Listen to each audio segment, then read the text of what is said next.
8. अथर्व के मामू को हार्ट अटैक आया था, इसलिए मामू को मर्दानी पड़ोसन बब्बू ने उसे तुरंत जलंधर बुलाया था। मुझे नहीं पता था कि अथर्व कब डॉक्टर बना, लेकिन फिर भी वो बोला कि उसको अर्जेंट जाना है, तो मैं और श्रेया उसे स्टेशन छोड़ने आ गए। अब निजामुद्दीन स्टेशन के प्लेटफॉर्म पर ही श्रेया ने जो रोना धोना किया, ऐसा लगा जैसे अथर्व उसका बॉयफ्रेंड नहीं हस्बैंड था, जो जलंधर नहीं कश्मीर जा रहा था। अब स्टेशन से लौटते ही श्रेया ने कार चलाने से मना कर दिया। बोली सर में दर्द है, रेस्ट करना है, चल कहीं रूम ले लेते हैं। मैं किस मुंह से मना करता, रूम लेना था ले लिया, ठीक है। अब रूम में आने के बाद श्रेया वॉशरूम चली गई और मुझसे टॉवल मांगने लगी। मुझे नाना पाटेकर वाली वो फिल्म याद आ गई जिसमें तबू उससे साबुन मांगती है और फिर बाथटब में ही नाना पाटेकर को खींच लेती है। अरे टॉवल दे दे यार। श्रेया ऐसे चिल्लाई जैसे मैं कोई पानी पिलाने वाला था। मैं टॉवल उठाकर बाथरूम तक गया। मैंने नोटिस किया कि मेरे हाथ कांप रहे थे। श्रेया का हाथ बाहर आया और टॉवल लेकर चला गया। मैं श्रेया की सिचुएशन समझने की कोशिश करने लगा। श्रेया मेरे भाई जैसे दोस्त की एक्स गर्लफ्रेंड थी। करंटली वो किसी अक्षत नाम के एक हीरो जैसे दिखते लड़के की गर्लफ्रेंड थी। वो लड़का जो बेचारा श्रेया के फोन स्विच ऑफ होने से परेशान होगा, पर इस बात से श्रेया बिल्कुल भी परेशान नहीं नजर आ रही थी। वो तो उल्टा अथर्व के लिए फिर से अट्रैक्ट हो रही थी। मुझे यकीन था कि दोनों किस कर चुके थे। अब ये मुझे होटल रूम में लाई थी, सिंगल रूम में लाई थी, मुझसे टॉवल मांग चुकी थी। इतनी कॉम्प्लिकेटेड सिचुएशन में भी मेरे हार्मोन्स जोर मार रहे थे। यार कहीं अथर्व अपने ठरकी वायरस हम दोनों में तो ट्रांसफर नहीं कर गया। इतने में बाथरूम का डोर खुला और नहाई धोई श्रेया सिर्फ एक टॉवल लपेटकर बाहर निकली। उसका नन्हा सा क्लीवेज देखकर मेरी सांसें ऊपर की ऊपर और नीचे की नीचे रह गई। हे प्रभु, ये कैसा एग्जाम ले रहे हो? मैंने मुंह घुमा लिया, पर टू बी ऑनेस्ट मेरा ध्यान तो उसके क्लीवेज पर ही था। I am feeling much better now. Hot shower हमेशा वर्क करता है। मैंने कोई जवाब नहीं दिया। तुझे क्या हुआ? ऐसे शर्मा क्यों रहा है? मैंने बिना उसकी तरफ फेस किए जवाब दिया। मैं ज्यादा शर्मा रहा हूं या तू ज्यादा बेशरम? आई मीन ओपन हो रही है। What? क्या मैं तेरे सामने नेकेड आ गई? थैंक गॉड नहीं आई। क्या जवाब देता मैं अपने दोस्त को? हाँ, तू और तेरा दोस्त। पूरी अर्थ पर तुम दो ही लोग हो ना जो ऑनेस्टी के ट्रू एग्जाम्पल हो। मैंने ये वाला टॉन भी स्किप कर दिया। अब मैं फील कर पा रहा था कि क्यों अथर्व जगह जगह फिसल जाता था। जिस लड़के को सामने से इतनी लाइन मिल रही हो, वो किस मुंह से किसी को मना करेगा? After all men are dogs। और जो लोग कहते हैं ना कि डॉग्स तो लॉयल होते हैं, तो बेटा उनकी लॉयल्टी सिर्फ उनके मास्टर के लिए, उनके मालिक के लिए होती है। बिचेस के लिए डॉग्स कितने लॉयल होते हैं, इसका अलग सर्वे होना चाहिए। अचानक श्रेया ने लाइट्स ऑफ कर दी। मैं दिल से चाहता था कि वो मेरे पास आए और टॉवल उठाकर लेट जाए, पर मैं ये नहीं चाहता था कि वो मुझे बुलाए और मैं उसके पास जाऊं। इसके पीछे का सिंपल रीजन था, कभी ये बात ओपन होती तो मैं ये एक्सक्यूज दे सकता था कि मैं तो शरीफ था, वो कमीनी थी जो मेरे पास आई। पर पार्थिव लाल के हसीन सपने। श्रेया अपने बेड पर लेटी और ब्लैंकेट ओढ़कर सो गई। 2 मिनट बाद तो उसके खर्राटों की आवाज आने लगी। मैं अथर्व के मुंह से इतनी बार श्रेया के फिगर के बारे में सुन चुका था कि मैं उसे इमेजिन करने लगा। फिर अचानक गिल्ट फील हुआ। छी यार, क्या क्या सोच लेता है तू, नीच। थैंक गॉड श्रेया सो चुकी थी, वरना सुन लेती तो मुझे 4 ताने और मारती। आज मैं जिम नहीं मिस करना चाहता था। मैंने सोचा थोड़ी देर रेस्ट कर लेता हूं, जैसी रोशनी होने लगेगी उठ जाऊंगा। इधर मैं और श्रेया अपने अपने बेड पर आराम कर रहे थे और उधर बेचारा अथर्व अपनी बर्थ के लिए झगड़ा कर रहा था। अरे भाई तत्काल में टिकट लिया है, मेरी सीट है ये, खाली कैसे नहीं करोगे? अथर्व को नॉन एसी स्लीपर में बाथरूम के पास की अपर बर्थ मिली थी। अब प्रॉब्लम ये थी कि एक आदमी जो अपनी 4 जनों की फैमिली के साथ ट्रैवल कर रहा था, उसने ये बर्थ टीटी को 500 रुपए देकर झपट ली थी और अपनी वाइफ को अपर बर्थ पर सुला दिया था। अब उसकी वाइफ अथर्व से रिक्वेस्ट कर रही थी कि वो पैर के पास बैठ जाए, पर अथर्व अड़ा हुआ था कि वो अपनी बर्थ पर लेट कर जाएगा। वो वाइफ के हस्बैंड से बहस करने लगा। नाम क्या है आपका? मैं टीटी से आपकी कंप्लेंट करूंगा। यह आदमी अथर्व के कंधे तक भी नहीं पहुंच रहा था, पर क्योंकि अथर्व ने उसकी हाफ घूंघट वाली बीवी की रिक्वेस्ट ठुकरा दी थी, तो एटीट्यूड फुल दिख रहा था। विजय नाम है मेरा, बुला ले जिसे बुलाना है, मैं तो यही लौटूंगा। हानि तो। अरे ऐसे कैसे लौटोगे? रिजर्वेशन तो मेरे पास है ना।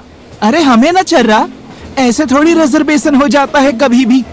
कम से कम 4 घंटे पहले होता है। ओ रेलवे मिनिस्टर, अपने रूल्स की लिस्ट अपडेट कर लो। 4 घंटे पहले रिजर्वेशन काउंटर से बुक होता है और उसके बाद करंट काउंटर से। आई बात समझ में? चल चल, अंग्रेजी झाड़ के कुछ भी झूठ भका रहा है। अरे देवता, थोड़ा पढ़ लिख लेते तो 4 वर्ड समझ में आ जाते। ये देख क्या लिखा है, 70 नंबर बर्थ है कि नहीं? इतने में टीटी आ गया। ले भाई, टीटी साहब आ गए। साहब आप ही देखो ये क्या बदतमीजी कर रहा है। हम फैमिली वाले लोग हैं, हमें रात के टाइम परेशान कर रहा है। अथर ने टीटी को देखते ही इंग्लिश झाड़नी शुरू कर दी। Sir, this is my confirm ticket and this man has no proof. TT ने अथर को और उसके अंग्रेजी को हाथ दिखाकर ऐसे रोका जैसे ट्रैफिक पुलिस वाला हो। वो 2 मिनट तक अथर की टिकट देखता रहा। अपनी आईडी दिखाइए आप। But sir, it is a window ticket, इसमें आईडी की क्या जरूरत? टीटी ने बस हाथ आगे बढ़ा दिया। देखो साहब से भी बहस कर रहा है। अथर ने अपना आधार कार्ड दिखा दिया। टिकट तो आपकी कंफर्म है। इससे पहले कि टीटी आगे बोलता, बेसब्र विजय ने उसे टोक दिया। पर साहब जी, मुझसे भी तो 500 लिए अभी तुमने। बाकी लोग भी जाग चुके थे। सबके सामने टीटी घूस स्कोर बताकर विजय से मिस्टेक हो गई। आप चुप रहिए। और आप अथर्व शर्मा। अथर्व शर्मा। हाँ, अथर्व शर्मा, आप अपनी बर्थ पर चले जाइए।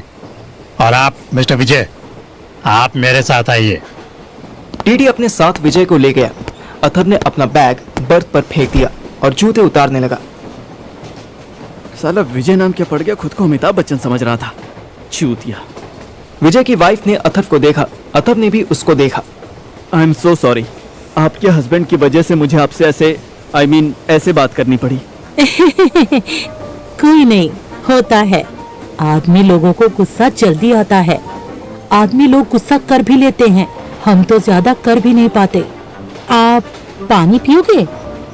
अथर ने गौर किया कि उनके पास एक ही कंफर्म बर्थ थी। विजय ने 500 रुपए देखकर एक बर्थ एक्स्ट्रा ले ली थी। अब दोनों हस्बैंड वाइफ एक एक बच्चे को अपने पास सुला रहे थे। दोनों बच्चों की एज 5-6 साल से ज्यादा नहीं लग रही थी। विजय की बीवी ने अथर की तरफ बोतल बढ़ाई। अथर जैसे ही बोतल पकड़ने वाला था, उसने वापस खींच ली। शायद उसे विजय की आवाज आ गई थी।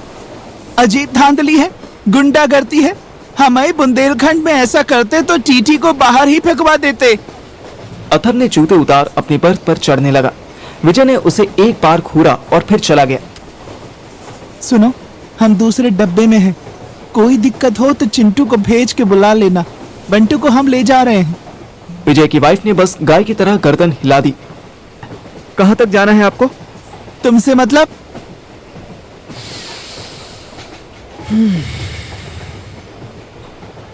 अथर ने गहरी सांस ली। हाँ, मेरा मतलब ये है कि बताइए आप लोग कहाँ तक जा रहे हैं? वैष्णो देवी। तुम्हें भी साथ चलना है? नहीं, मुझे नहीं जाना। वैसे आपको टीटी ने कौन सी बर्थ दी है? यही दूसरे डब्बे में 70 नंबर दी है। ओह अच्छा। वैसे उसने बताया आपको कि बर्थ कहाँ तक है? काहे इतना कान खा रहे हो भाई? पहले ही हमें दुखी करके सुख नहीं मिला तुमको। मैं इसलिए कान खा रहा हूँ ताकि आपसे अपनी बर्थ एक्सचेंज कर सकूं। आप फैमिली के साथ हैं तो साथ ही रहिए। मुझे बस इतना बता दीजिए कि वो बर्थ कौन से स्टेशन पे खाली करनी है। विजय के चेहरे पर एक स्माइल और शर्मिंदगी एक साथ आई। वो धीरे से बोला, वो टीटी साहब बोले कि जलंधर पर खाली कर देना और वापस इसी बर्थ पर आ जाना। ग्रेट, मुझे जालंधर ही जाना है। अथर ने वापस जूते पहने, अपना बैग उठाया और दूसरे कोच की तरफ चल दिया। उसे पता था कि विजय की वाइफ उससे अट्रैक्ट हो चुकी है। उसे यह भी पता था कि विजय ने उसके साथ बदतमीजी की थी और वो लाइफ में कभी भी उसका एहसान नहीं मानने वाला। पर फिर भी अथर ने यह सोचकर अपनी बर्थ दे दी कि कल को वो भी श्रेया के साथ किसी ट्रेन जर्नी में लिमिटेड रिजर्वेशन के चलते परेशान हो सकता था। आज वो किसी की प्रॉब्लम नहीं समझेगा तो कोई उसकी प्रॉब्लम कैसे समझेगा। अथर लौंडे से मर्द बन गया था। वो लाइफ में फर्स्ट टाइम फ्यूचर की सोचने लगा था और मैं था कि प्रेजेंट से ही बाहर नहीं आ पा रहा था। जब से सोने की कोशिश की थी तभी से श्रेया की टॉवेल वाली इमेज मेरे दिमाग में घूम रही थी। मोबाइल नहीं था तो टाइम भी नहीं देख पा रहा था। मैंने सोचा श्रेया के मोबाइल में टाइम चेक कर लेता हूं। फिर जोर से सुसु भी आ गई। मैंने लाइट्स ऑन की। मेरा दिल मेरे मुंह में आ गया। श्रेया का टॉवेल और ब्लैंकेट दोनों उसकी बॉडी से हट चुके थे। वो उल्टी लेटी थी। उसके चिकनी बैक और उसके बम दोनों साफ चमक रहे थे।